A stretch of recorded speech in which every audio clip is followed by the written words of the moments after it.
Yes. No, I know that. Good evening, everyone. I know the details. Please, throughout the evening, if you feel you need a bottle of water or something, please do not hesitate to go to the back and help yourself to refreshments.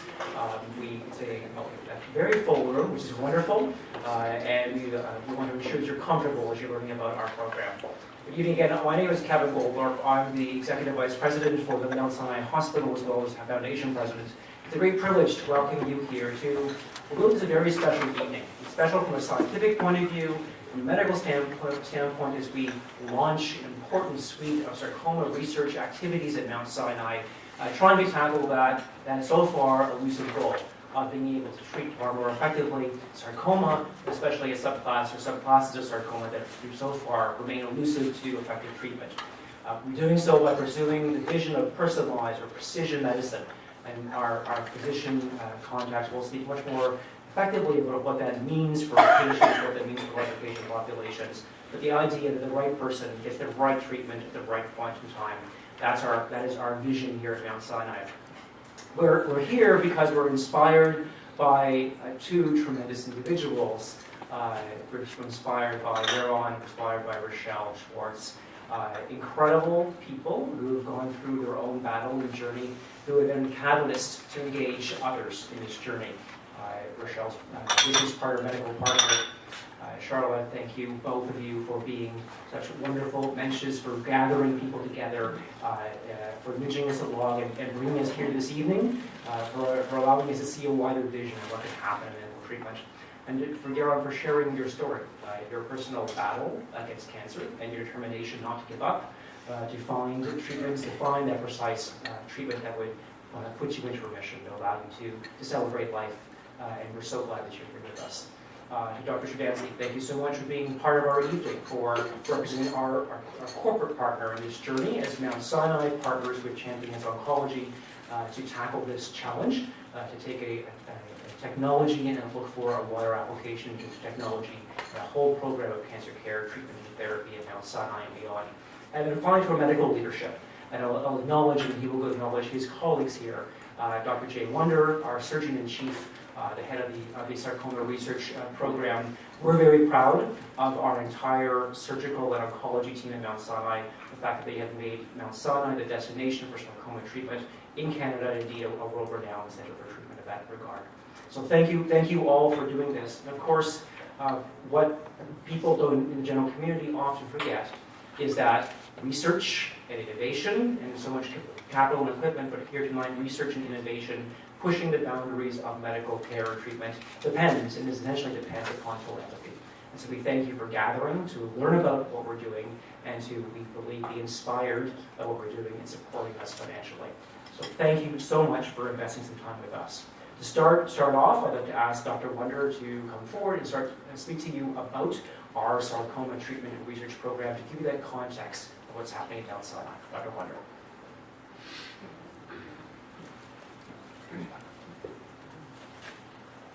Hi, so thanks for everyone for coming, and I hope you'll be interested in what you're going to hear today, and it's really about pushing the boundaries and trying to find some innovative ways to take better care for our patients. So you're going to hear from Dr. Schwartz about her family's story and their trials and tribulations and how things improved, and we'll hear from Dr. Sadransky about a new technology or a new approach that maybe will help affect our patients in sarcoma and maybe even patients more broadly. I do want to say a few things. So this night is really about sarcoma and the sarcoma community and trying to improve things beyond what our standard of care is today. And I think the first thing you probably need to know is that this is really the sarcoma center of the world. There is nowhere in the world that provides better sarcoma care than Mount Sinai.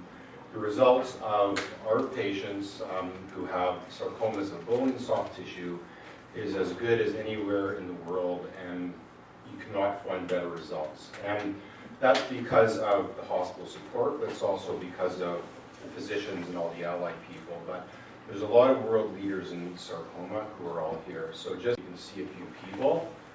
So I'm an orthopedic surgeon. He does oncology only. Peter Ferguson, my partner, he trained in Birmingham, England, back in Toronto. I trained at Sloan Kettering. I'm back in Toronto. Carol Swallow in the greens, probably in the middle of a case. Trained at Sloan Kettering, is a general surgeon doing sarcoma. Her partner, Rebecca Gladdy, general surgeon, trained at Sloan Kettering. So just all of us trained there. We all had jobs there. We all came back here. Peter Chung from our radiation group, trained in the UK. Elby Razak, our new medical oncologist, trained in Asia and the UK. So people have all been around the world, we've all been trained places, we're all back here, we all work together. Rita Candell, our chief of pathology, who actually trained at Harvard and also does regenerative research in part of the transplantation. And who else? Rob Beecroft, one of the interventional radiologists who's very intimately involved in diagnosing patients with biopsies and all kinds of other neat procedures that we need. So it's a big team, it's a very integrated team, and this team works together, and as I said, you cannot find better outcomes for patients anywhere. Now, some of the things you're going to hear about today are about problems that we have in sarcoma, and a lot of those problems have to do when patients recur and there aren't good treatments for them. In osteosarcoma and bone sarcomas, we have very good effective chemotherapy initially, good surgery. I say if Terry Fox were alive today, he'd probably be cured and he wouldn't have lost his leg. That's sort of the standard of care. But when those patients relapse with their disease, there's often not effective curative treatment. For patients with sarcomas in the muscle and elsewhere, again, our curative rates are probably the best in the world, but if those patients relapse in the lung or somewhere else, there's very little effective chemotherapy, standard chemotherapy today to help them. So standard of care that we provide surgery and chemotherapy up front for curative patients is great, but patients who present with metastases or patients who develop metastases, the outlook is not very good. And that's what part of this is all about. How can we do better in the future than what we're doing today? So that's all I wanted to say. I think this is sort of what you're going to hear about is innovating and really groundbreaking way to think about treating patients. You're going to hear at face value it seems great. You're going to hear how we want to institute this in a research way so we can investigate this and prove how to utilize it and how useful it's going to be for patients in this setting here. So that's, I think, all I want to say, Kevin. Is Elby going to? Great. So Elby might want to say just a few words. Elby's our medical oncologist, our new medical oncologist in the sarcoma program. As I said, he trained in Malaysia, he trained in the UK, and he has two roles. He spends half his life in sarcoma and half his life doing what are called clinical trials or new drug development. So he's responsible for doing clinical trials to investigate all the new drugs that are coming down the pipeline for a number of diseases, but especially sarcoma. And so trying to do this type of study that you're going to hear about from Dr. Sadransky really involves having a forward-thinking medical oncologist, just like everyone in our group, who's really very research-oriented in terms of thinking of how we're going to introduce this, how we're going to do this in a research way to come up with a good answer at the end about, is it helpful? Who is it helpful for? How can we best utilize it? So LP, if you want to say a few things. I will take that. So basically, as Jay has alluded, I wear two hats. On one hat, I treat patients with sarcoma, and the other, I try and bring new technologies, new drugs that are in the pipeline, either it be a collaborative group with other institutions or with pharma industry or even with the NCI in the States. And we try and bring new drugs across a number of tumor types, sarcoma included. One of the most frustrating things, having done this for a few years, is that a lot of the drugs that we have do not work. And I think Dr. Sadransky will allude to that in a lot more detail. Despite the promising results we see in the lab, they don't necessarily translate into benefits to humans. So we are continually finding ways, but how can we bridge that knowledge of gap? And I think the vision that we have, and this is the first prong of the vision, and this is why the fundraising effort is for today, is to fundraise for a project called the Panov program, where we try and utilize mice technology to individually inform patients about their treatment decisions. But the vision is a lot bigger than that, obviously, and we would like, as years to come, see Mount Sinai just not only as a sarcoma center of excellence, but also as a place where personalized or precision medicine in sarcoma is delivered for every patient that walks through these portals. With that, I thank you.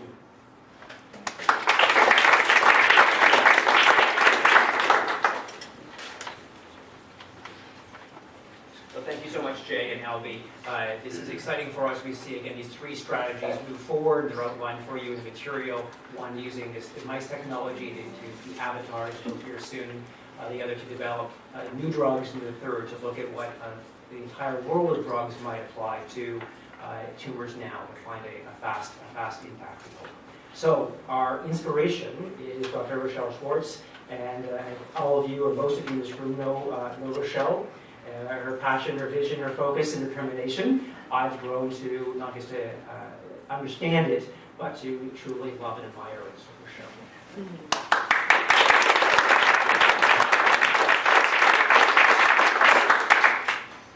Thank you, everybody. Almost 4 years ago, in July 2010, my husband, Panov, went in for his yearly checkup.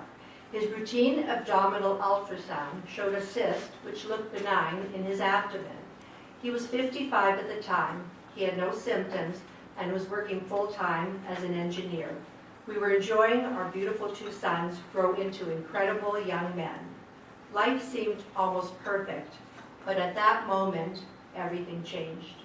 The cyst continued to grow, and eventually a biopsy was done, and Yaron was diagnosed with a very aggressive cancer called sarcoma that was located in the fat cells between his bowels. This was the worst possible diagnosis we could have been given. Sarcoma is a very aggressive and usually terminal type of cancer that attacks the body's connective tissue, causing tumors in the muscles, the bones, nerves, fat, and blood vessels. Sarcoma accounts for more than 15% of all children's cancers. One of the most recognized names in Canadian history, Terry Fox, suffered from sarcoma of the bone, which took his leg and eventually his life. Unfortunately, as a doctor, I was aware of the poor statistics regarding this cancer. Sarcoma patients rarely live beyond 9 months. Yaron went on to have surgery in Toronto in December 2010, but by that time his tumor had grown from 2 centimeters to 10 centimeters and he had 6 metastatic nodules. We were given a very grim prognosis. Yaron was told to get his affairs in order, as we were advised that there was no effective post-operative chemotherapy available for his type of cancer.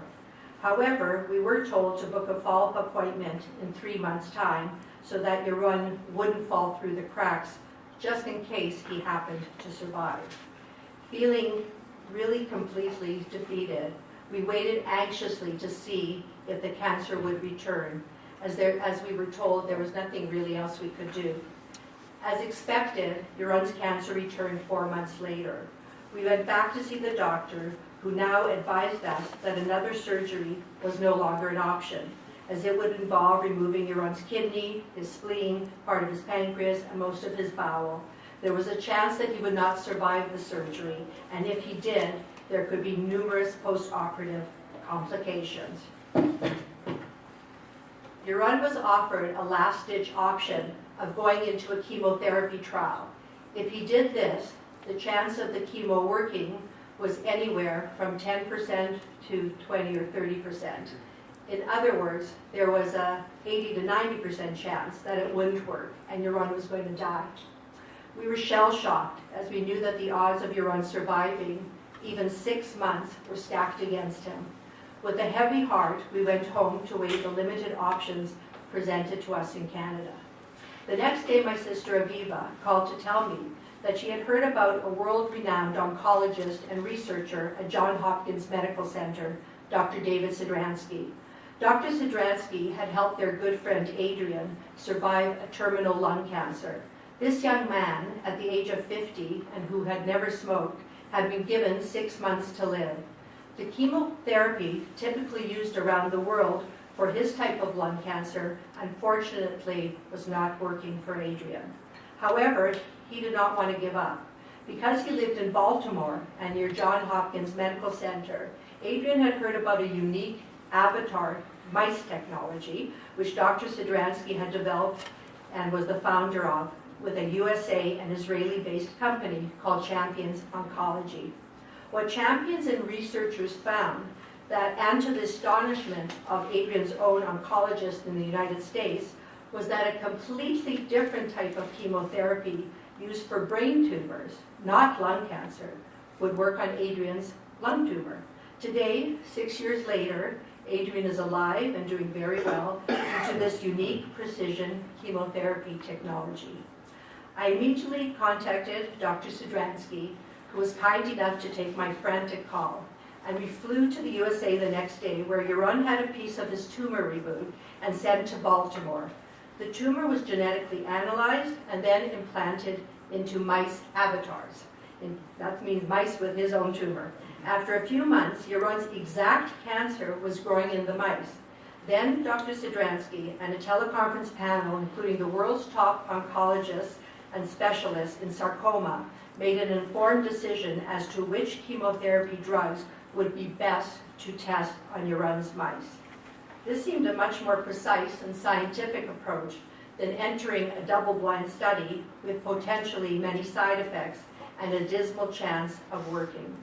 Within a few weeks, Champions researchers found that 2 drugs, one ifosfamide and the other Stivarga, which had actually just come out on the market, not for sarcoma, but for colon and rectal cancer, both worked virtually 100% on shrinking Yaron's tumors in the mice and controlling the reoccurrence of his cancer.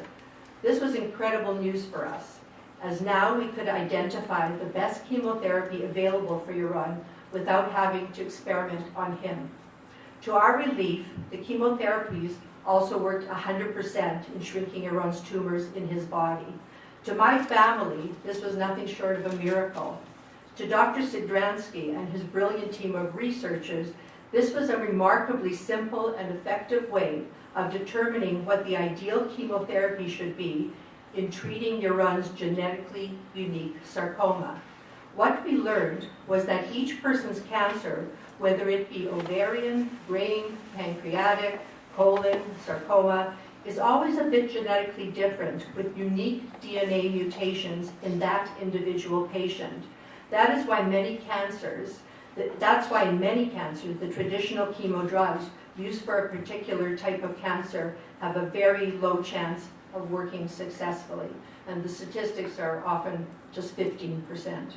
As our oncologist, Dr. Reingold, explained, and Dr. Reingold's here today, Champions technology for treating cancer by using mice implanted with a patient's own tumor had replaced the hit and miss approach with an innovative way of determining the right chemotherapy for the right person at the right time. In other words, this technology was light years ahead of anything that we had available in Canada. Now oncologists could actually see with about 90% certainty that if a particular chemo drug worked in a cancer patient's mice, there was a 90% chance that would also work in that patient's body.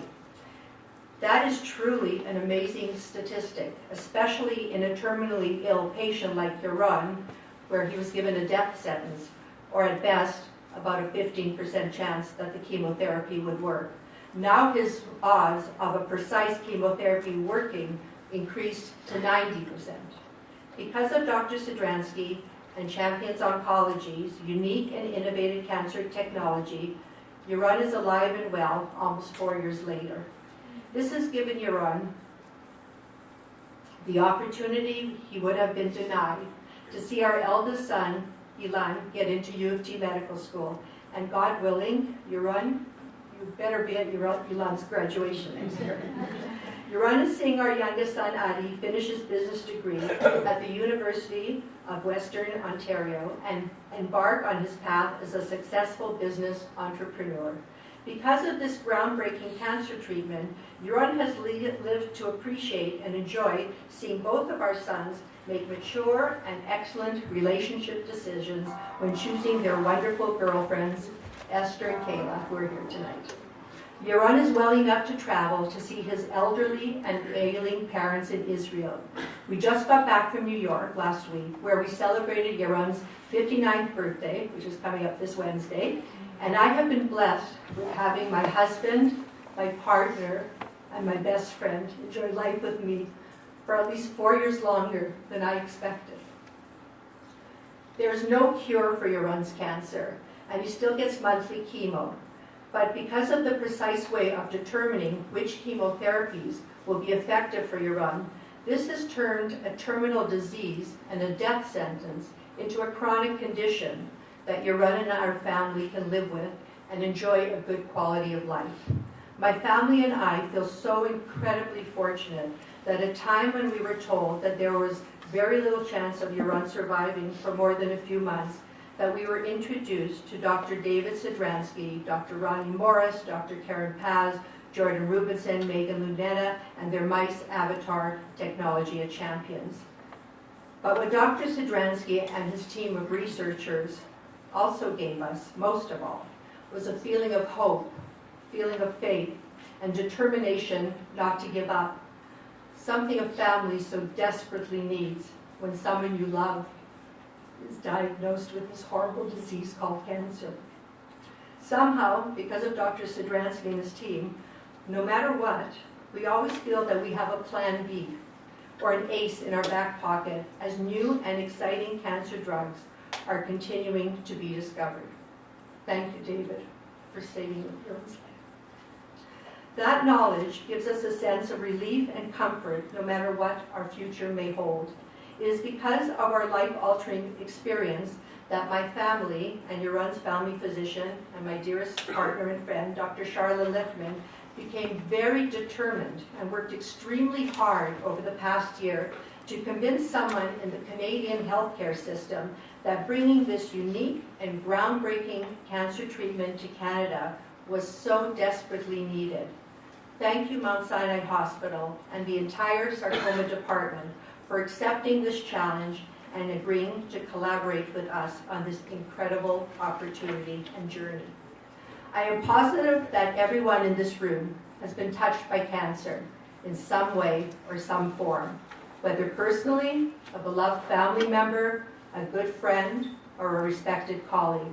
Therefore, we are all here today at this wonderful event to help raise awareness and financial support so that we can bring Champions technology to Toronto and make Mount Sinai Hospital and Canada a world leader in precision chemotherapy and the treatment of cancer. Thank you.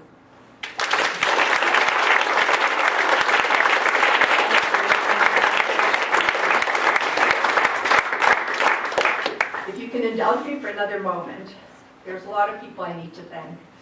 I would like to thank other important people who have worked tirelessly to make sure that this fabulous fundraising weekend could occur and who have helped my family get through the past 4 years. First, my family, Dr. Charla Lichtman and I, want to thank Libby and Michael Gold and Ellie and Peter Daniels for supporting and contributing to this wonderful event this evening.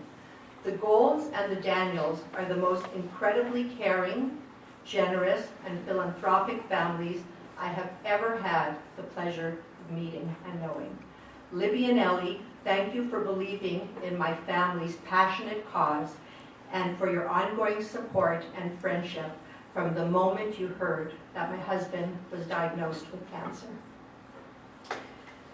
Yaron and I would also like to thank the incredible team of physicians who have stood by us these past 4 years and without whom Yaron would not be sitting here today. Dr. Charla Lichtman, my medical partner, dearest friend, and collaborator. Dr. Stephen Reingold, Yaron's phenomenal oncologist. Dr. Rachel Pollack and Dr. Carol Swallow, Yaron's talented surgeons. And Dr. Robert Beecroft, Yaron's open-minded and incredibly caring interventional radiologist. Without your knowledge, your professionalism, perseverance, and constant support, there is no way my family, and especially I, could have survived this devastating ordeal over the last 4 years. I realize my family has a long, tough, and unpredictable road ahead of us, but we know we have your strength and your fortitude to lean on, both professionally and personally. Stephen Reingold, thank you for having the courage to think outside the box when there was so few treatment options available in Canada. We are very indebted to you. Charlotte, thank you for your unconditional love and friendship and partnering with me in bringing this groundbreaking Mount Sinai Champions Research Project to Canada. Charlotte, I think this initiative is our seamless pants. I want to personally thank Mr. Kevin Goldthorpe, President of Mount Sinai Hospital Foundation, and his wonderful colleagues and staff who have worked so hard over the past year to bring this project to fruition. You have all been very wonderful and understanding of my many demanding needs and fluctuating moods. What Yaron and my kids often call my stubbornness, hysteria, hucking and nudging, Kevin politely calls it my passion, my perseverance, and my determination. Thank you, Kevin, for your understanding and faith in me. Your professionalism and your friendship means a lot to me. A special thanks to Antoinette, I hope she's here. Antoinette is the Development Officer of Special Events at Mount Sinai, and her entire team at Mount Sinai for helping us plan this event and was instrumental in making sure that it came up so beautifully tonight. So thank you, Antoinette. I see you're hiding behind the door there. We also want to thank Dr. Jay Wonder, Chief of Surgery at Mount Sinai, and his entire sarcoma department, Doctors Carol Swallow, Peter Ferguson, Rebecca Gladdy, Martin Blackstein, and Albie Razak, for taking us seriously enough to consider implementing this enormous research initiative in collaboration with Champions Oncology and Dr. David Sidransky. It is our hope and dream to eventually bring this extraordinary and unique way of treating cancer patients with precision chemotherapy to all Canadian patients that suffer from all different types of debilitating and life-threatening cancers. Dr. Albie Razak, you were the, Albie, you're not checking your emails, are you? Okay. You were the impetus and driving force to help our dream of bringing Champions Oncology technology to Canada. It was almost 1 year ago when Albie, Yaron, and I sat across from each other at a Sarcoma Foundation dinner. Albie listened patiently while I went on and on about Champions Oncology technology, and he later told me he thought, oh, this is going to be such a bad evening. And how I believe that had saved Yaron's life. Albie, you were one of the few doctors in Toronto that really got it. You understood what I was saying. That evening, I challenged you and Jay Wonder to help me bring something new and exciting to Canada in the fight against cancer. I promised to help you raise over $1 million to do so. I can't believe I did that. And I told you that this would put Mount Sinai Hospital on the world stage as a leader in groundbreaking cancer treatment technology. You told me that there would be a lot of resistance and obstacles along the way. And you were correct, Albie. But we are standing here today, at this moment, and in this time of history, because of your vision, your passion, and your undying commitment to the Panov program in precision chemotherapy, which you have kindly agreed to name in honor of my husband, Yaron Panov. I'm not only proud to call you my esteemed colleague, Albie, but you have become one of my dearest confidants and closest friends as well. Thank you.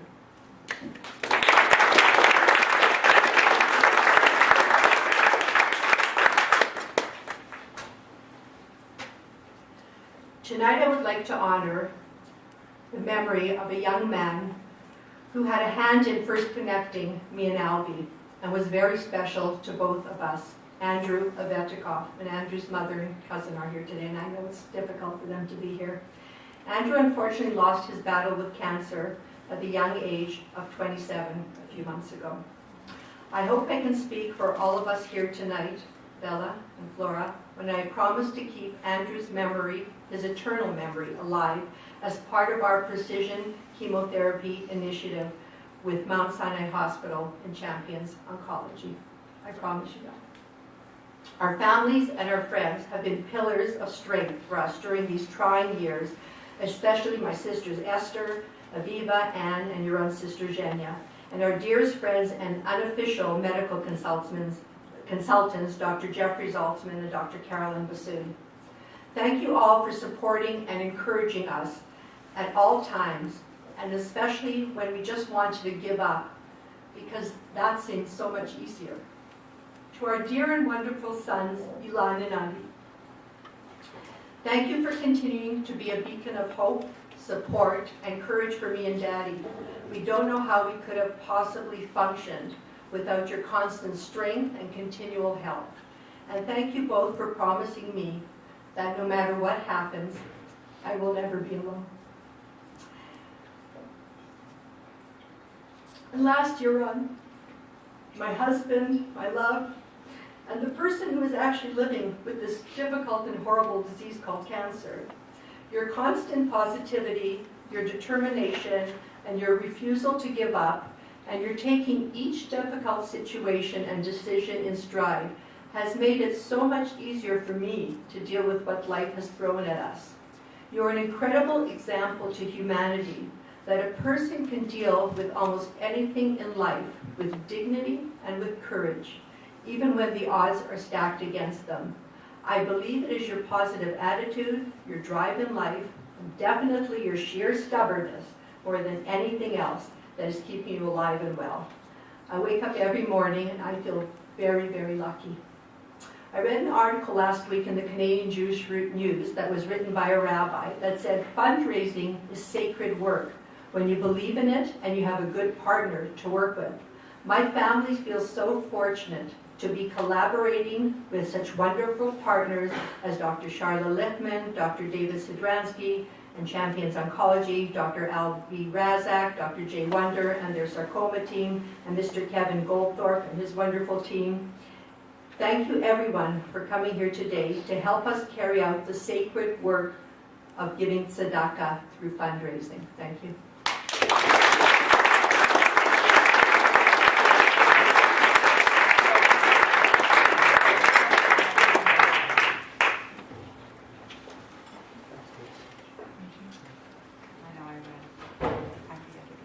Rochelle and I have been through many journeys together over the past 22 years, but obviously none as heart-wrenching as the journey that we've been through since Yaron was diagnosed over the past few years.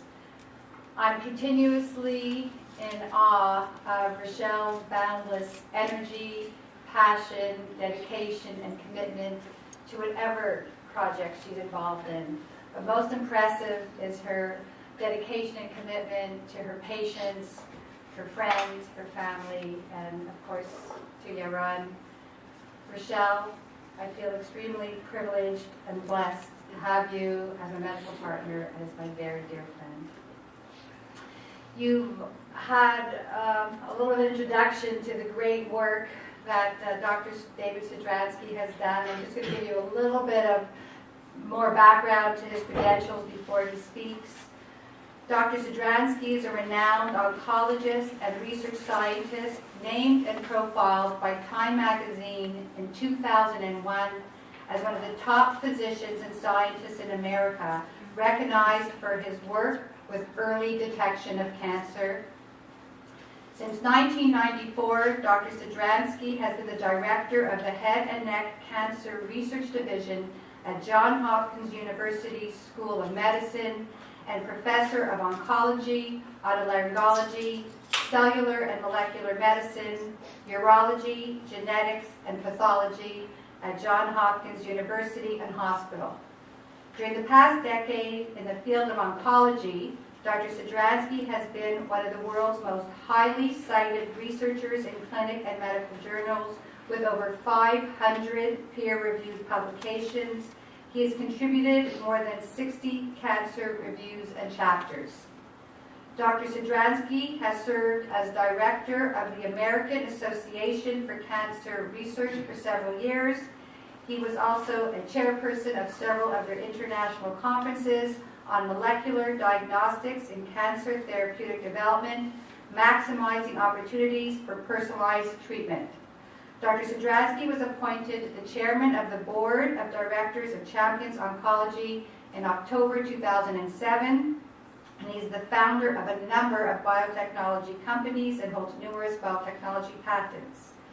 Dr. Zadradsky is also the recipient of numerous awards and honors, too numerous for me to even list today, so I'll just say that it is my honor and pleasure to have Dr. Zadradsky speak with us today.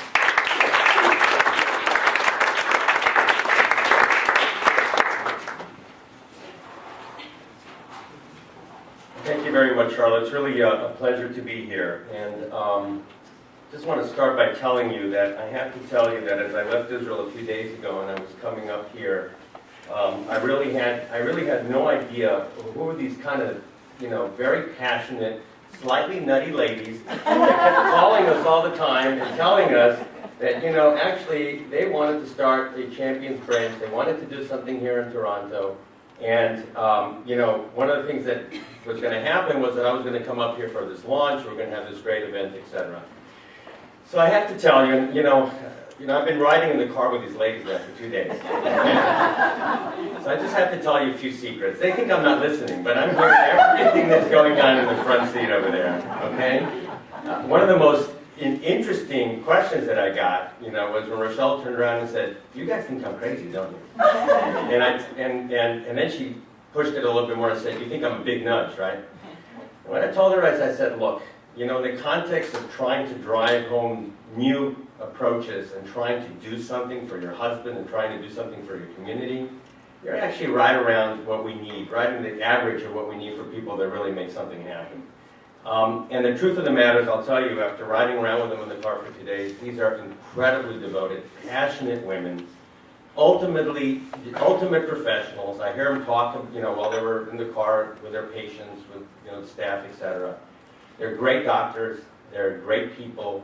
They understand that they can make a difference, and that is the reason we're here. And I have to tell you that, taking 2 days out of my schedule, as you know, is not easy, and I'm really happy that I got here. I'm also missing Israel Independence Day. I would only do it for you. It's really worth it.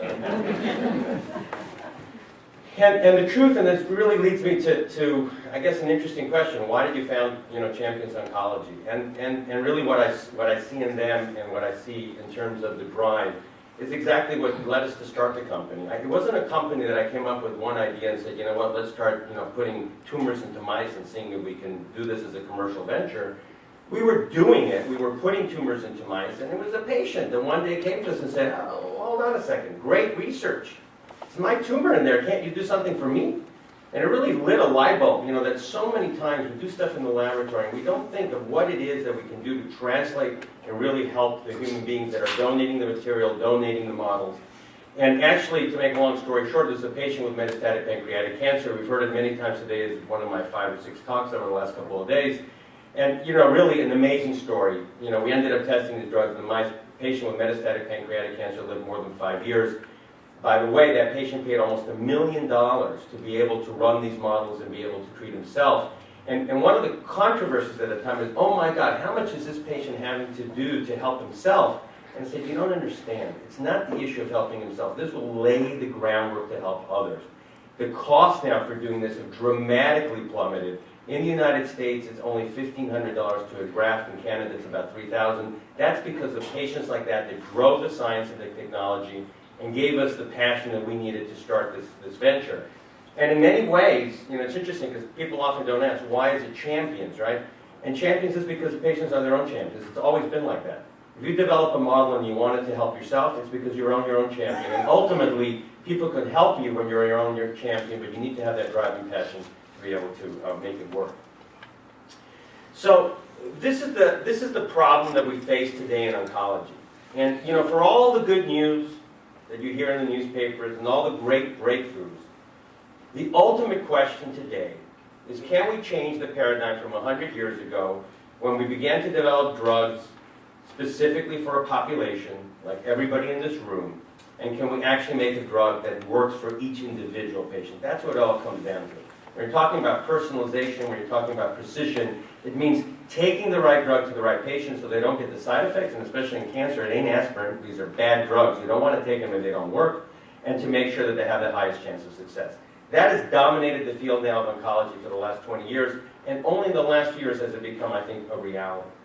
This is the problem. If you come in with cancer as a general rule, you have surgery, and if it's curative, you're done. Great. If you cut out every cancer cell, everything's fine. And then you go through a recovery process, you get followed up, and then the real question is, does the tumor come back? The unwritten message that we know as physicians that you never really get is if you have a major solid tumor, almost all the common types of solid cancer today, and you recur, there is no cure. What you're really talking about is palliative care or trying to prolong life. And the chances that the first drugs you get in that situation are going to work across the board, and this is mixing all tumor types together, is about 50%. It's flipping a coin.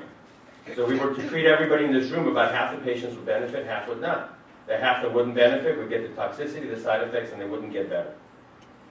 The second line therapy, so what happens if you do well for a few months, and then you try now the second line, the next line of drug or individual drug or drug combination, it's dismal.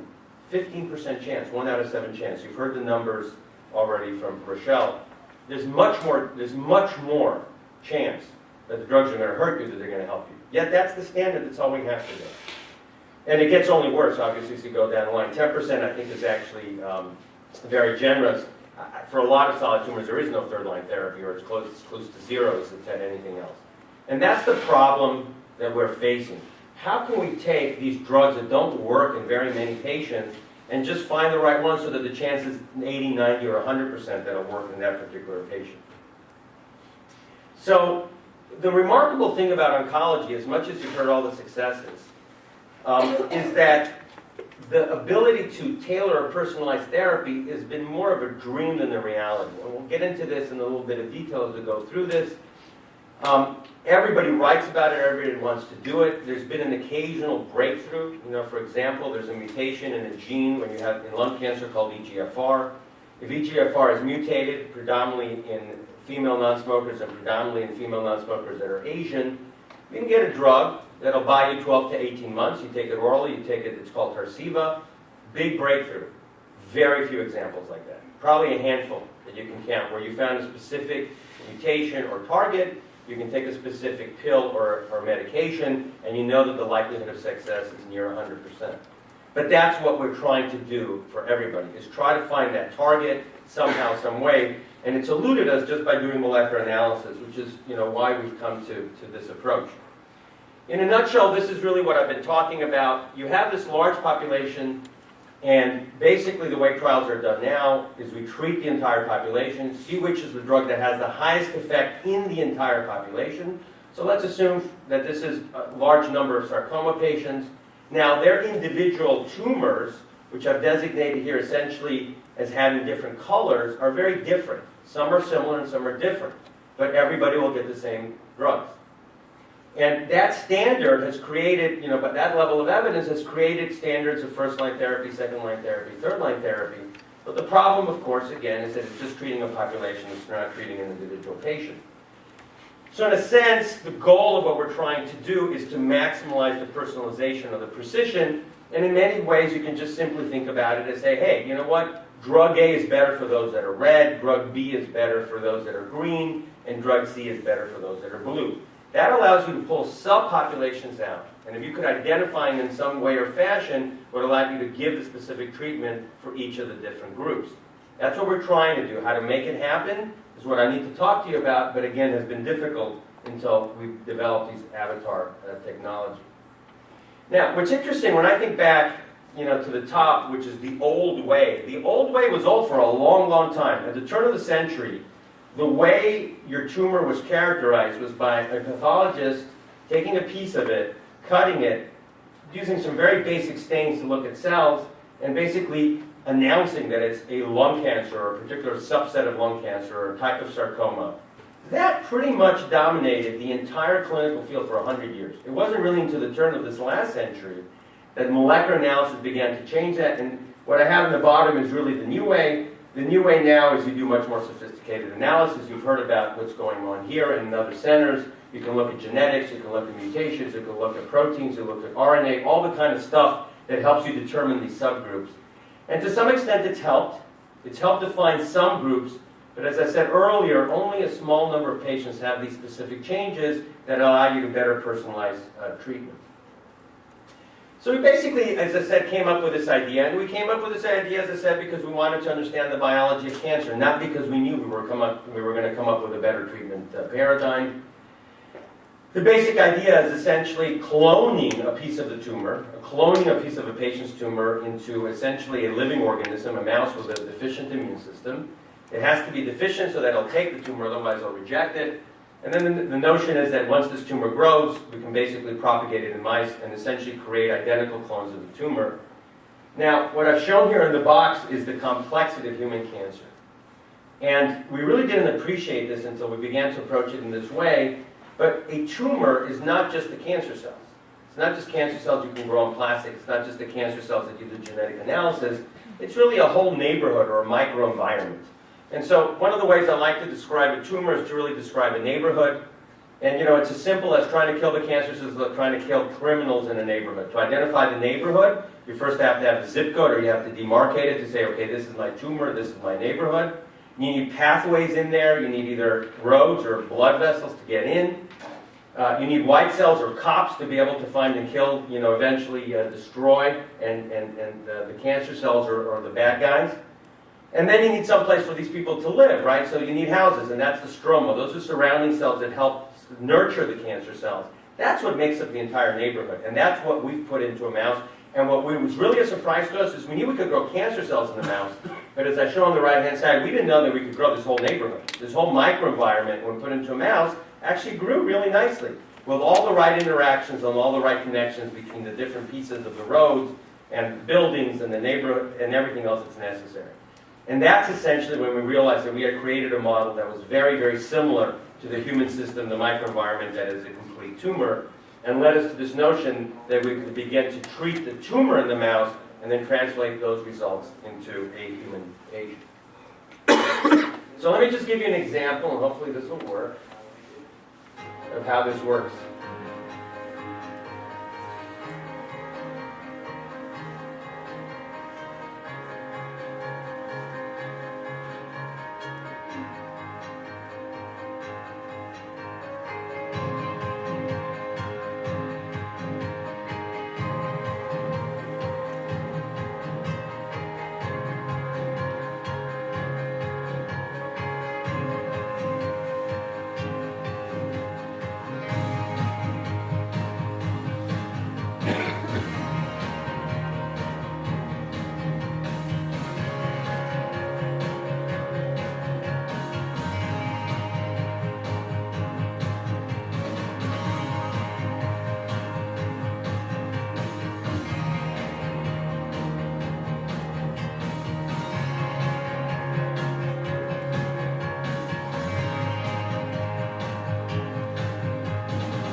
So what this video really is meant to describe is the notion, of course, that you really need to personalize treatment, and you need to personalize it in a way that you can eliminate, the trial and error. That is, of course, the problem in cancer treatment, getting all the toxicity without any benefit, and finding the right drug or drug combination. And of course, the untold story here is that the poor guy that gets that is the mouse, but in a sense, the mouse takes that toxicity and takes that testing, so you don't have to do it yourself. And this just really shows you now in a nutshell how this happens. So again, we have this tumor, which we're going to call this small tumor neighborhood. At surgery, we like to take a piece of this tumor. We like to get about a cubic centimeter. If it's not available and it's in the metastatic setting, we like to take more biopsies, so kind of bigger biopsies to be able to implant into the mouse. We use the mouse essentially as our incubator, and we put these fragments into the flank. In about 6 or 8 weeks, these tumors grow. We then cut them up again and graft them again into more mice. And once we get 30 or 40 mice, we're essentially ready to do the treatment. That takes between 3 to 4 months. So it's a long process. The grafts have to mature. It's not a simple thing. It's not an overnight diagnostic test. It's a commitment. And this, I think, really defines the patients that are willing to do this. And the physicians need to understand that when they remove this piece of tissue, it's going to be a while before the graft matures and they can begin to do the testing. The times have shortened to the point now where you usually get one line of therapy, hopefully just first-line chemotherapy, which is essentially like flipping a coin. And then as you go into second-line therapy, where the chances that anything's going to work are very small, you now have your model. And basically, this is the tumor at the beginning and it grows like this without anything. You're looking for the drug that'll push it down and keep it from growing over time. We now know that when we see curves like this and the tumors don't grow or shrink, that they will not grow or shrink in patients as well. And here's just a simple example. Do these things look like human tumors? I told you that they're really great neighborhoods. It's like cloning a neighborhood and put it into a mouse. So again, the first simple test is, if I told you for 100 years we've looked at tumors under the microscope, these are the pieces of tumor that we take at the beginning. This is after a few passages in the mice. And this is sarcoma, one of the diseases we're focusing on today, squamous cell carcinoma of the head and neck, small cell lung cancer, ovarian and breast. And you can see here that the original pieces of tumor look identical to the passages in mice. One of the jokes we played at the beginning when we were developing this technology was taking a piece of the tumor from the mouse and giving it to a pathologist, and he would adamantly tell us it came from a human patient, and only when we proved to him that in fact they came from mice did they realize that we were developing very promising and histologically similar technology for these tumors. So the field has exploded, and I just want to tell you, we began doing this in 2002. This is, I think, 2002 or 2003. I gave a plenary talk at ASCO. And, this is very typical for technology. It took about this long, for us to start seeing others start to publish. Again, 2007, we established champions, and I just wanted you to see what's happened since then. Last year, I think 2013 now, the updated numbers is there's 3,000 publications using this approach. But there's one very important difference in all the articles that are coming out of any other institution. Not a single one has used a mouse model to treat a human patient. Only we have. And this is what happens. Scientists focus in their laboratory, they focus in doing their studies, they're waiting for these large pivotal trials. But in the interim, what happens to the patients that are contributing their samples? What happens to the ability of these patients to benefit? And we took a decision very early on, because of that single patient, that we were going to help translate this technology early. And so again, when you look at all the published data on actually treating patients, it comes from our own institution and from Champions Oncology. And again, this just shows you the different kinds of cancer that we've gotten. Again, the tremendous growth, especially in the last 2 years. And this is, of course, the first secret, which I'll tell you point blank. When we were expanding to different centers across the world, Toronto came up early, okay? Came up early. And I have to tell you that in the last 2 years, as Charlotte and Rochelle know, we established a very successful center in Singapore, and we didn't come to Toronto. And we didn't come to Toronto because we didn't have the advocates, we didn't have the potential to be able to come here. And actually, after our market research and initial assessment, we felt that we could get to Singapore first. Now we're in Toronto because we have the right people behind us, we have the right attitude, and we have the right partnership to do that. I also want to show you that, again, the different types of cancer are there. But again, sarcoma is very, very high, and we'll talk about this again. The total number of implants that have been tested now for different drugs, which is over 500 patients, sarcomas are very high for various reasons. And one of those is that basically sarcomas, as you know, often go through significant surgery, so we get a good piece of tissue. Patients tend to be younger. We have a lot of pediatric patients with sarcoma and younger patients with sarcoma. And then it's just what the people with sarcoma here know. Sarcomas are a variety of diseases that look very different in the microscope that all fall into that category. Many of these have been ignored for a long time. Many of them have not been put into phase 2 trials for a long time. And so there's not a lot of certainty as to what's the best drug to use. The drugs that are used in sarcoma have a very low chance of working, as we talked about. Chances of it actually shrinking the tumor is probably no better than 15 to 20%, even at the beginning. So again, a lot of interest in trying to implant those tumors and treat those patients early. Now, as I said, when you implant a tumor, it's a piece. So there's volume. If you look on the y-axis here, it's 200 cubic millimeters. These are the pieces that we're now implanting during the propagation. And again, what we're looking for is if this is the control, which is the treatment, the tumor without treatment, we're really looking for anything that slows it down. But what we've learned at Champions is that if it just slows it down, it doesn't give a lot of clinical benefit. Tumors just keep growing in patients just like they do in the mice. What we're looking for is a flat line, or really better, something that's shrinking the tumor. We know that that's going to translate to a real response to the patient. It's going to make a significant difference and push back the clot to give the patient more time. Remember, as I said, when a solid tumor recurs, for the most part, today, it's not curable. So we're trying to get one treatment, a second treatment, a third treatment, trying to keep treating the patient as long as possible using this approach. So just a couple of cases, and obviously this is focused on sarcoma, but we've had many cases of different types of cancer. But as I said, I think that what's happened in sarcoma has really led to a lot of word-of-mouth enthusiasm, and one of the reasons we get so many patients with sarcoma. So this young kid lives in the New Jersey area, was being treated at Sloan Kettering. He's a patient of Lenny Wexler, diagnosed at the age of 6, several lines of chemotherapy, had a recurrent MET, and Lenny knew about us and said, look, I'd like to do an implantation. We implanted the tumor in 2012, and we decided to go ahead and do some testing. And I just want to show you again what it looks like when you're doing it in an actual patient. So here's pazopanib, and we just talked about the fact that this institution was a major recruiter to the pazopanib trials. A lot of other drugs, including some common combinations like gemcitabine, docetaxel, that were used alone or in combination. And what you see is, again, this is the control. This is the control. Interesting enough, and we've seen this before, by the way, you can give some drugs that actually make the tumor grow instead of shrink. And then what you're looking for is really this line, right? This is the nicest line. As you're following over a month, you see a very, very nice decrease with gemcitabine, docetaxel, and Avastin. And the patient did just wonderfully and had a nice result. He responded for 9 months with a very nice remission. Lenny then said that saw that there were several phase 2 trials that were available to him, asked us to pick a couple of other drugs that were being tested in the trials. We found another very nice combination of antibody against the EGFR receptor called Erbitux and an mTOR inhibitor, tested in the mouse, found that it worked, and he got another successful line of treatment. Again, living almost 2 years longer than he was expected to. There was a lot of press and a lot of interest in the child. He was both in New York and in the New Jersey area. And again, led Lenny to begin to refer a lot of patients to us in Sloan Kettering in the pediatric age group. And eventually, again, was highlighted in this article. This is in Bergen County, New Jersey.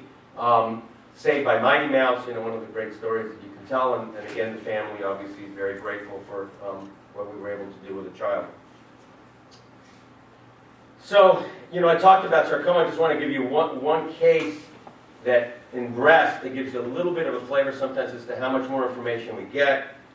This breast cancer case is interesting because, as you can see here in the normal, it's growing very quickly. And it's an interesting case. This patient's actually from the UK. We have an implantation center there, and the London Oncology Clinic works very closely with us. And she had triple-negative breast cancer, one of the ugly types of breast cancer. They tend to grow very quickly and also tend to recur. And after the tumor was cut out, she was assumed to be disease-free and got her standard drugs, which is the standard at that time, ACT, the big drugs, adriamycin, Cytoxan, and Taxane. So everybody was happy, but at Champions, we noticed 2 things. One of them is the tumor took very quickly. Within 3.5 weeks, it was exploding out of the mice. And the other thing we noticed also was that one of the drugs that had been used in the adjuvant setting was not really working very well. It worked for about half the time, but by the end of the month was already starting to grow. Made us very, very nervous, and again, by eventually talking to the physician and the patient's family, we did some more testing, including this. We found that gemcitabine and carboplatin were effective. Now, still on her adjuvant therapy, and what they hoped was a cleanup or mop-up job, she recurred. Because we had this data already available, because we knew the tumor was growing fast and she probably was going to need this information, she immediately went on this combination, which is a different combination than she went on the adjuvant therapy. And she went into complete remission and remains in a complete remission. So this is the whole notion of this type of therapy. We had a great question today in one of our trials. It's great when you're treating patients with metastatic disease, but everything in cancer starts like that. You start in the most difficult situations. The earlier you bring them into the treatment paradigm, the more effective you can be. So one of the reasons we don't give adjuvant therapy in sarcoma is because we don't have a lot of good drugs. But if we knew that the drug had a 90 or 100% chance of working, then you would bring it in earlier and probably benefit the patients as well. So this is just an example of how the interaction works when you establish an avatar and how helpful you can be. And again, she was highlighted because she really felt that, that the approach saved her life. The physician, Paul Ellis, a very famous breast cancer treating oncologist, was astounded in terms of what this had provided for his patient. And again, she was highlighted in the Sunday Express in the UK, the extraordinary secret of how mouse are curing cancer. So, why is this technology so exciting? Well, this is the number you need to focus on. And the truth is that across the board for all lines of therapy, it's 94% predictive. And again, in targeted second-line therapy, 80% accuracy, targeted third-line therapy, 70% accuracy. What you're doing is you're taking numbers, and these are just averages to give you an example, you're taking numbers from 15% to 80 or 90 or 10% or less to, again, very high accuracies. And that's the whole point. You're using a technology that right now appears to predict very highly and replacing the hit and miss with the ability to find the right drugs for the right patient. This is personalization today. It's tedious. It's not as easy as just sending out a blood test and waiting for a result in 24 hours, but it works.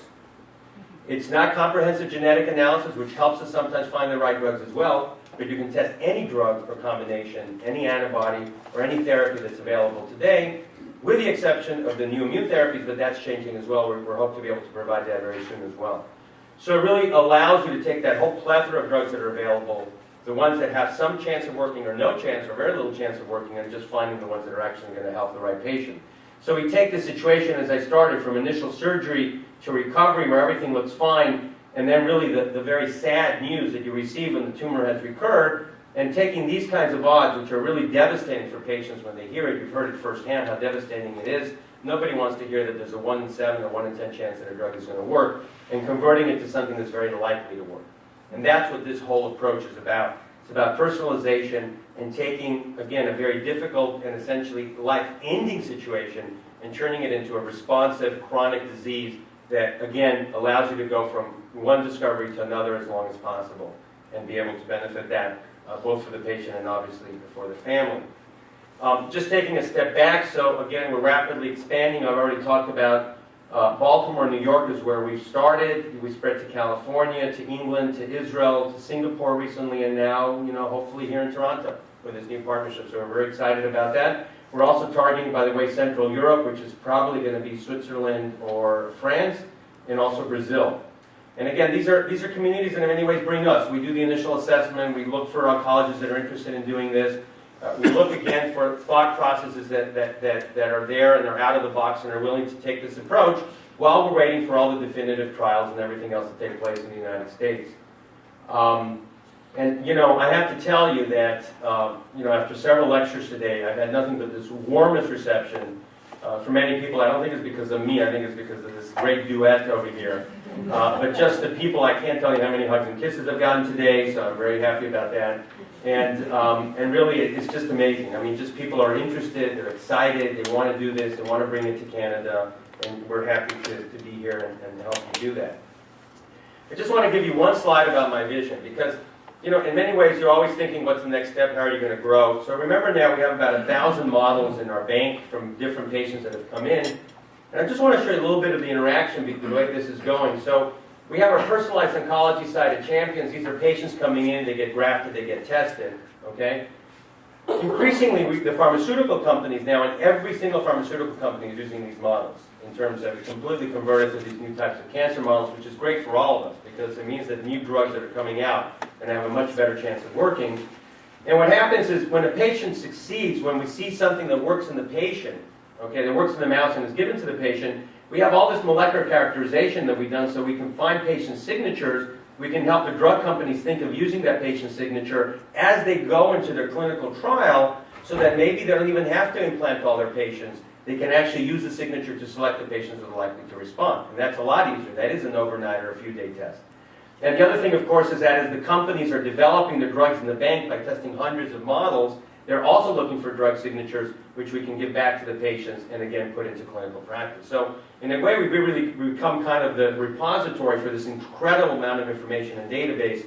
And we're pulling out, in the talks, the academic talks that I gave today, I gave some examples of some of these markers that we're pulling out as well. So personalization is really expanding into many, many different ways just from establishing these avatars.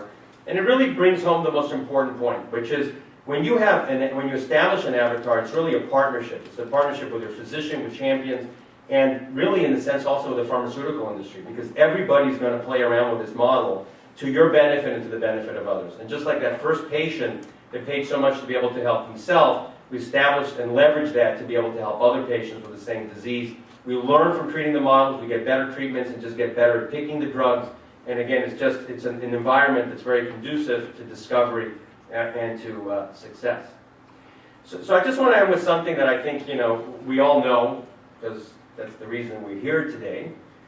I was walking and wandering around the hallways over there, and what I saw is something that I think we all recognize as, leaders in the community, and that is that, we have the opportunity to receive, and at some point we have to give back. And, I see outside the plaque of the original foundation, I guess in 1922, and then the 1953, and then the 1977 building that came up, the beautiful elevator doors that are there. And, I think back to, what did they talk about in 1922? We're going to get a new surgical suite, what did they talk about, in 1953? We're coming up, we have better anesthesia, we have, better ways of doing maybe, cardiac investigation. 1977, this is before the days of molecular biology. You have the same role to play as those founders. Every one of those generations, they all make their donations, they help build the hospital, they help bring new things to this community. It doesn't get more exciting than this. For all that they've done, just think of how slowly the progress was almost in the last 100 years. Think of how fast we're moving now. Genetics, avatars, personalized medicine, the stories you're hearing, the ability to help individual patients. So, my role here is to tell you how exciting the science is, and I hope that you partnered with us to really make this happen here in Toronto. I'm happy to be here, and I'm happy to answer any questions. Thank you very much.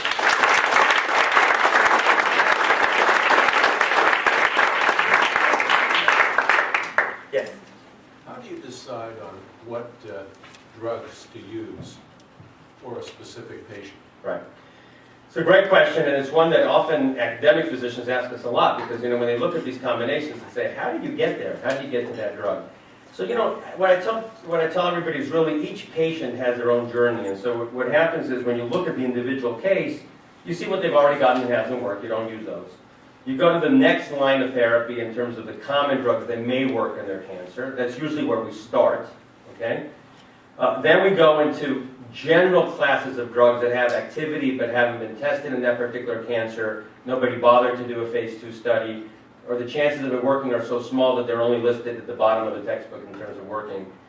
And then we go into investigational therapies, either trials that are available or investigational drugs from the pharmaceutical companies. And we've seen success at every single pass along the way. The one important thing that I have to tell you is we cannot change the intrinsic biology of the tumor. There's nothing we can do to make it more sensitive or less sensitive. All we can do is tell you whether it is. So ultimately, whether you get 1 line, 2 lines, or some patients have gotten 4 lines of successful therapy depends on whether the biology of the tumor lets us find drugs that work and then whether drugs are available. So it's not a magical cure in any sense, but it is a rational approach in terms of getting to the right drug or drug combination. Yes? Is it just solid tumors, or do you work with, I saw hematology. Right. And it was at 2%. So how would you implant? Right. So right now we make it available for anybody with solid tumors. We've had a few leukemias that have come in. It's cumbersome because what happens is you can implant into the marrow of the mouse, but what happens is the mice gets very sick because we've been essentially replacing their bone marrow very quickly. So you have to do very rapid transfer from mouse to mouse. It's a tedious process from a commercial point of view. We've done it for a few patients, especially those that have really begged us to do it, but it's tough. It's tough because you don't have enough time to really do it the way you usually do it, but it can be done. There's nothing magical about it. It's just a little harder because instead of sitting in the flank, it sits in the bone marrow when you inject the cells. Any other questions? I have a question. Yes. It's not a medicinal question, it's more of a business question. With your model, I have a theory on what the answer might be, but you're expanding from the U.S., you're presently on the East Coast and the West Coast, and you're looking at Canada and other parts of the world. Why not focus more on developing the business in the U.S.? You've got a huge market there. Right. So there's two answers to the question. First of all, we've done a lot of the U.S. with our facilities there because I didn't get into a lot of detail, but you can, as long as the tumor is implanted at the same day or sometimes even overnight, it works. So having a facility essentially on the East Coast allowed us to take most of the central U.S. and East Coast of and there were facilities and patients that again have participated. The West Coast got tedious for various reasons and had asked us for a long time to come to the West Coast, so we went there. And you know, frankly, what we've noticed is that socialized systems, where care is, you know, personalized care, out-of-the-box care is a little bit harder, is a good situation for us to be in terms of these types of out-of-the-box approaches. So if you look at the UK and Singapore and Israel, these are socialized systems, and again, in private care settings, we've been able to go and be able to work with physicians there to provide this care. In the United States, we do it, and again, it's a little bit of a different model, but we get tumors from academic centers, a lot from Hopkins, Sloan Kettering, all the East Coast. We get them from private practice, and we also have launched a major validation trials, 3 large validation trials as well. So we are active in the U.S., but for, you know, we like ex-U.S. as well. There are also other important issues because we're developing the bank also to test drugs against different kinds of cancer. Some cancers, for example, only occur or predominantly occur in Asia. It's one of the reasons we went to Singapore. The genetics are different between Asians and Caucasians, so you need to go, and we don't know some of these differences. So by going across the world, it allows us to gather essentially the representation of tumors and types and backgrounds that we need to be able to be more definitive and more comprehensive in what we're doing. Yes? I have 2 questions. Sure. The first one is, is this mainly used for patients who have recurrences versus the main protocol that's recommended in the first place? And the second, probably more for Rochelle and Charla, is this something that OHIP will eventually, are you trying to get over to TAVR? Yes, so let me talk a little bit about, you know, when we use it. So, like everything else, as I said, I mean, the patients that are most motivated are the ones that get a bad answer, right? If you come in and your physician says, everything's going to be fine, we're going to cut this out, you got a 95% chance, you know, those are patients that come to us early on. A little bit like the triple negative, but what's happened is again, as we've had more success in the recurrent or metastatic setting, physicians are thinking a little differently. So again, a young woman, very aggressive breast cancer, let's just do an insurance policy here. We're seeing more of that. To be able to impact, in my opinion, and again, I think every physician would agree with this, and I'll be here as well, in a recurrent setting or metastatic setting when the drugs have such a small chance of working, nobody's going to deny you the ability, you know, based on a graft to test or use those drugs. When you get earlier on in the adjuvant setting or in settings where there's a 50 or greater % chance, we're waiting for those validation trials to make sure that in fact this is 90% versus 50 and just validate that approach. So again, while it's very intuitive, it's very powerful, there are some things that need to wait to be able to impact that early. But that's where it's going to go. That's exactly where the biggest difference is going to be and the biggest impact over time, but not right away. And I don't know if you want to talk about the system. Marty, in terms of the second question, yes, that's Charlotte and my dream, to bring this to every Canadian with every type of cancer, and we think the government should cover it. But to do that, we need to bring it first to an academic center in Canada. And that's why it's so incredible and important that we are partnering with Mount Sinai Hospital and Mount Sinai Hospital Foundation. The project it's going to be a 5-year project, and we hope that at the end of the 5 years, not hope, I am positive, it is going to collaborate all the evidence that Dr. Sidransky has said today. And boy, me and Charlotte are going to go to the government then and tell them. Because really, in the long run, and somebody asked David that today, I think at Sunnybrook or Princess Margaret, in the end, it's going to be much more cost effective. It is very expensive to put a patient on a drug where they have maybe a 15% chance it'll work, a 20% chance it'll work. The patient's going to be very sick. The patient may have lots of complications. The patient has to go in the hospital for a week every 3 or 4 weeks for the chemo. That costs a lot to the government. Wouldn't it be better to take a patient's tumor right at the beginning when they have surgery, in 3 or 4 months know exactly what chemo is going to work, and direct that chemo to the patient? That saves so much toxicity, that saves so much money, and that saves so much heartache for that patient. So yes, the government's going to be hearing from us. And let me just add to that a little bit, because you're right, I remember when that question came up. So we've done a small analysis. We don't have, again, we have a lot of sarcoma patients where you have to get all the final analysis, how many drugs they were on, what it would normally cost, etc. And Ricardo Gomez, who's actually a Hopkins epidemiologist, has worked with us. We're very anxious actually to see as these trials of sarcoma, But the initial analysis on something like 18 patients was that you essentially are about 10 to 1 in terms of dollars. You actually are 10 times better picking the right drugs and paying for the avatar technology than just going hit or miss, which makes a lot of sense. It just makes a lot of sense. So nobody thinks this is stupid. Insurance companies, definitely are listening to what we're saying. But again, it's a matter of, of when that gets, essentially etched in stone and when they're ready to do it. But I do believe that certainly for some diseases, and I think sarcoma is going to be one where we're probably going to get it the earliest. We in the U.S., our strategy is to finish the validation trial in the U.S. and go first for sarcoma approval in the United States from the FDA. Because we think that that's where our best shot is to show this pharmacoeconomic model. There's no question, I think, if the data continue to show the way they are, that you use your dollars much more efficiently by selecting the right drugs, which makes a lot of sense. Yes? I just wonder if there's a lot of obstacles in terms of territorial, people, research has a lot of egos involved. And I just wonder, I think in the States, because, you probably, and you're dealing with all these different countries. So I'm just wondering what your experience has been, because... Well, you know what we do? We decided not to do hand-to-hand combat with every single physician. And that's what we call it, hand-to-hand, because it really is sometimes. And it's unfortunate for patients, because, what happened as we began to grow is we got a lot of interest through the internet from patients that would approach us. They would go to their physicians, and, their physicians would have these egos and differences of opinion, and you literally had to educate the physician. I literally had to give a talk, a 1-hour talk to them. Then you would have to educate the pathologist, and you'd have to educate the surgeon. And then, that was the one patient that was motivated. They weren't going to tell any other patients, so you'd go through that whole process to get one patient in. We've stopped the hand-to-hand combat. And what we do is we go to places that want us.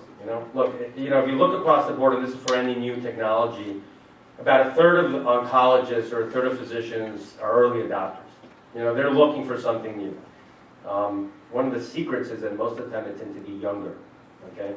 So I found a big divide at the age of 45. Physicians that are over 45 tend to believe either two things. One is that they've heard it all before, this is just something else, and it's going to all, hopefully fizzle out, or that they'll get old enough and retire before they ever have to learn about it. The young physicians, say, hey, this is the reason I came here. This sounds really good. I want to do this. I want to jump on board. I want to do it. So, those are...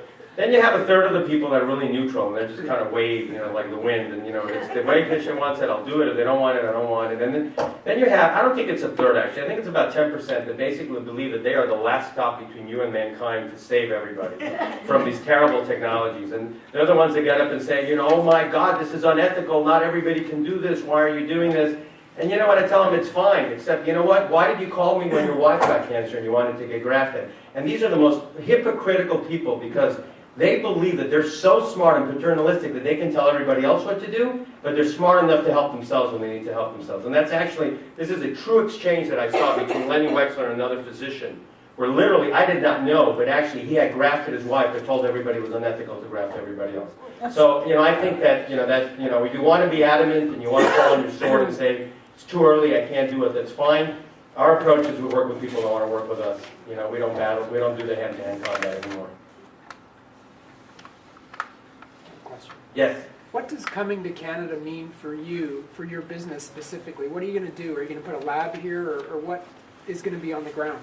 Yes, so let me make a very clear disclosure. We will not benefit in any way from being in Canada from a financial point of view. One of the things that is hard to understand is we make zero net cash from any of our POS services. And that was because we were founded by physicians, and our goal is to provide the lowest possible cost for providing the services.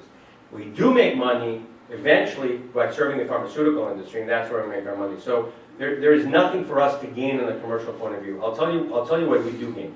Number one is this is one of the largest sarcoma programs in the world. So it allows us to get more definitive evidence, which I think is very important for everybody. Number two, we've seen the need. These two gals have sent us several patients that have to either drive across the border to Buffalo or fly into Baltimore to get a biopsy. It's just tedious. I think if there's a need, we're willing to be there, and that's part of what we discussed. We have a lot of centers, a lot of people that want us to come. Because we have the right partnership here with Mount Sinai, the right, I think, approach, physicians that are willing to work with us and lead the cause, it's a good place for us to be. Other than helping increase our bank and increasing sarcoma, there's no particular reason to be here versus another place. So again, from our point of view, it's just a good partnership and a good place to be.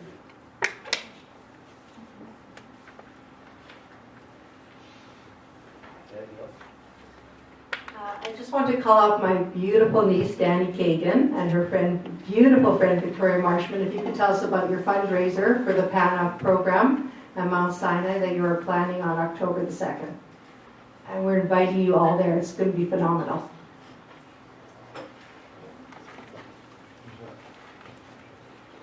Hi everyone. Just to make it short, it is an absolute honor to be in this room. As a young person, I'm just like speechless. And we're so excited to be putting on an event for such an amazing cause. And we're sorry that we're not going to be as eloquent and articulate as everyone has been so far.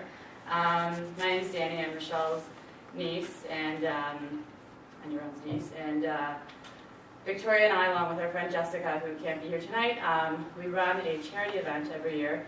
It's called Raise the Rhythm. This is our 3rd year doing it. We're very excited. It's actually coming up on October 1st at the Danforth Music Hall. And it's going to be a very exciting event. Yeah, it's a combination of fashion and dance of local artists in the Toronto area. We pride ourselves on making a show that's unique and passionate. Last year we did Autism Speaks Canada as our charity, which is very near and dear to us.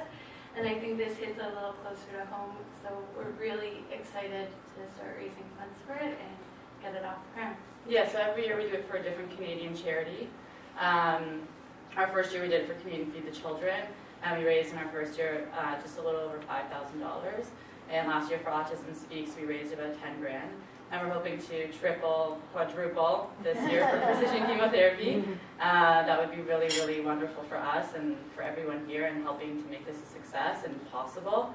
So yeah, we're artists ourselves, we're dancers, and we want to try and bring the Toronto community and bring them together through art and dance and fashion and music. And really, it's really extraordinary to see how a lot of people that don't know about dance and about art come and they are very excited about the event and they become passionate about what we are so passionate about. So we hope that you can all attend. You can go to our site. It's www.raisetherhythm.com, RHYTHA. So yeah, that's pretty much what we're doing. So we hope that we can help make this a success with all of you. So thanks. And we are looking for models.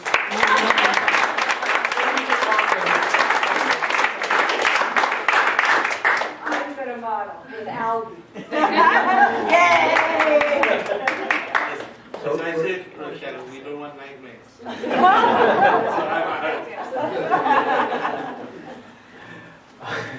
What do I say?